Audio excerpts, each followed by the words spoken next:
Sa mga ganitong sasakyan, ganito lang ang gawin nyo pag maaberya kayo.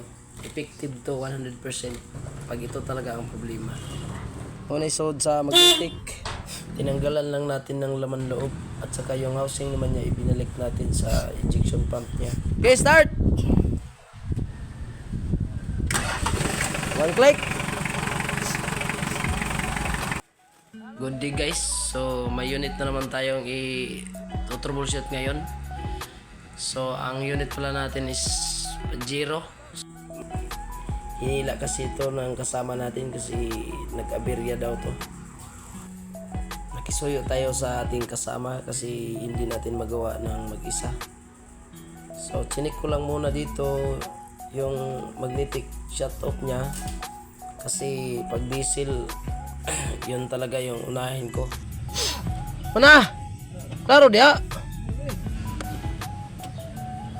Uy, may live di ay. Dito nga ay inabangan ko talaga kung may diesel bang lumabas galing sa injection pump. So binuksan ko muna ng maluwag dito sa injector nozzle niya. Ge! Nakailang redundo na kami hanggang nalubat na lang yung aming battery. So ganito na lang yung diskarte kasi itong battery to hindi katulad ng sa kanya, nasa kabila yung battery terminal niya.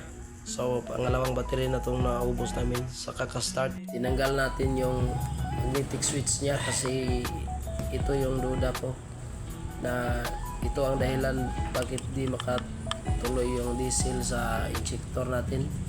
So kinatay ko muna to, tinanggalan ko muna ng loob. So ganito ang itsura niya. Sa mga ganitong sasakyan, ganito lang ang gawin nyo pag maaberya kayo. Effective to 100% pag ito talaga ang problema. Una isod sa magnetic, tinanggalan lang natin ng laman loob at saka yung housing naman niya ibinalik natin sa injection pump niya. Okay, start! One click! Wala yung magnetic. Piyap-piyap yun, di na ma-off. Yo. Oh, wala na. Pero mandar pa yun. Oh, andar gyapon.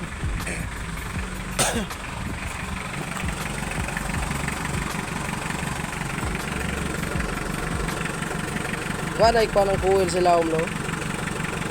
Yan may pa. Sana na. So, mapawang na ngayon na. Oh, mapang na. Nanda lang ngayon, ma'am.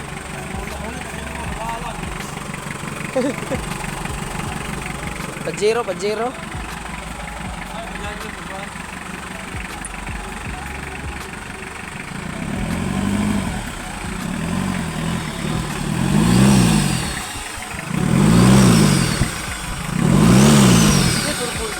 Ito na.